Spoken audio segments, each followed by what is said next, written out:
જો મિત્રો મારો હાથ પણ અડી ગયો, એટલું નીચે આવી ગયું છે બધું. આ મંડપ આખો નીચે આવી ગયો, બધું તૂટી ગયું છે. રાધે રાધે, જય દ્વારકાધીશ, હર હર મહાદેવ. મિત્રો સ્વાગત છે તમારું મારા નવા બ્લોગમાં. મિત્રો બપોરના 12:30 વાગી ગયા છે. કેમ છો તમે બધા? મજામાં? બધા મજામાં રહ્યો. દ્વારકાધીશ બધાને સારા સારા રાખે ને મસ્ત રાખે. તો મિત્રો ચેનલ પર ના હોય તો સબસ્ક્રાઈબ કરજો, વિડીયો સારા લાગે લાઈક શેર કોમેન્ટ કરજો. અને હું તો બેનની સાસરીમાં છું એટલે મારો જરા સાડીનો વેશ ચેન્જ થઈ ગયો છે, ડ્રેસ પહેર્યો છે. અને મોટા બેન જમવાનું બનાવી રહ્યા છે. અને આજે અમારો બધાના ઉપવાસ છે, કેમ કે આજે બીજ પણ છે. ચૈત્રી નવરાત્રિ શરૂ થઈ ગઈ કાલથી. કાલે માતાજીના મસ્ત જવારાને સ્થાપના કરી. ચાલો તોરણિયા કર્યા છે અને અહીંયા જવારાની સ્થાપના કાલે કરી. કાલે પહેલું નોરતું હતું ને આજે બીજું નોરતું, અને આજે ચૈત્રી બીજ પણ છે. જો મિત્રો મારો હાથ પણ અડી ગયો, એટલું નીચે આવી ગયું છે બધું. આ મંડપ આખો નીચે આવી ગયો, બધું તૂટી ગયું છે. વરસાદથી આ બધું થયું. કાલે બહુ સખત વાવાઝોડું હતું, બહુ એટલે બહુ જ સખત. અને મારો ડ્રેસ જુઓ, આ જુઓ બધું કેવું તૂટી ગયું બધું. તો મિત્રો આવા હાલ થઈ ગયા. કાલે સાંજે જવારાની સ્થાપના થઈ ગઈ, ત્યાર પછી વરસાદ ને વાવાઝોડું એટલું સખત. આ બધું પાણી પાણી પાણી પાણી બધું ભરાઈ ગયું હતું. આ મારા મોટા બેનનું ઘર છે, બીજા નંબરના બેન છે ને એમનું સૌથી મોટા છે તો તમને ખબર જ છે. આ બીજા નંબરના બેન, ત્રીજા નંબરના બેન પણ બતાવ્યા, ત્યારે ચોથો નંબરમાં તો જો સરસ મજાનું બધું કર્યું હતું. હવે આવશે એટલે બધું સરખું કરશે, લાઇટિંગ વાઇટિંગ કરશે બધું. તુફાનથી બધું તો કાલે એટલો સાંજે વરસાદ ને એટલું વાવાઝોડું હતું કે આ મંડપ બધું તૂટી ગયું. જો અહીંયા કેટલું સરસ કાલે કર્યું હતું ડેકોરેશન બધું મંડપનું.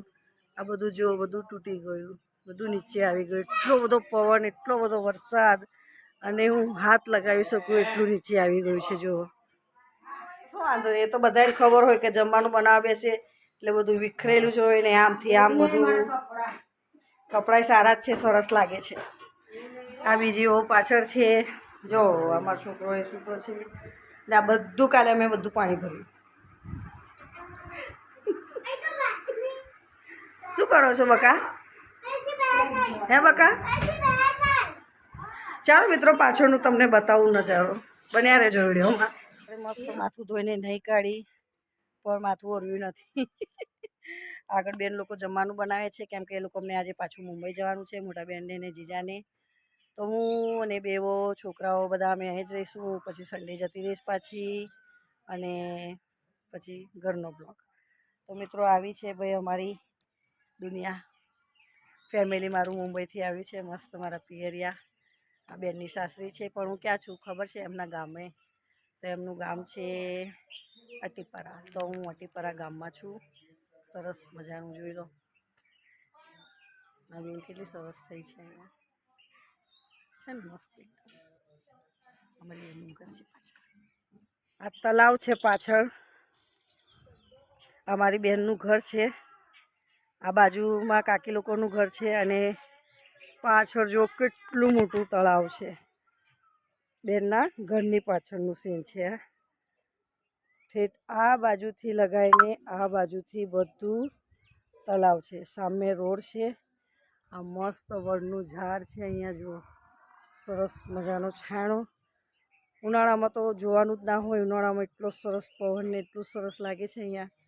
જોઈ લો બધું સરસ મજાનું પાછળ તળાવ છે ભાઈ. ઉનાળામાં તો બહુ સરસ લાગે ને સરસ મજાની ઠંડી ઠંડી હવા આવે. રાત્રે પણ પવન ને વરસાદ એવું હતું તો બહુ ઠંડુ લાગ્યું, પણ લાઇટો નહોતી. મિત્રો મારી પાછળ તળાવ છે ને, મસ્ત ખૂબસૂરત એકદમ સરસ મજાનું તળાવ. બેન જમવાનું બનાવે છે. અમારે તો આજે બધાની બીજ છે. આમ તો બધા એ લોકો નોરતાના ઉપવાસ ચાલુ જ છે, કેમ કે જવારા નાખ્યા છે તે. પણ મારો તો આજનો દિવસ જ, કેમ કે બીજ કરી છે. 2 દિવસ પછી પાછી વહી જઈશ ઘરે, પછી પાછી આવીશ. આઠમ નોમ છે ને, તો નોમના દિવસે આવીશ. તો સરસ મજાનો મસ્ત પવન આવે છે. તો ચાલો મિત્રો વિડીયોને કરું છું અહીંયા એન્ડ. ચેનલ પર ના હોય તો સબસ્ક્રાઈબ કરજો, વિડીયો સારા લાગે લાઈક શેર કોમેન્ટ કરજો.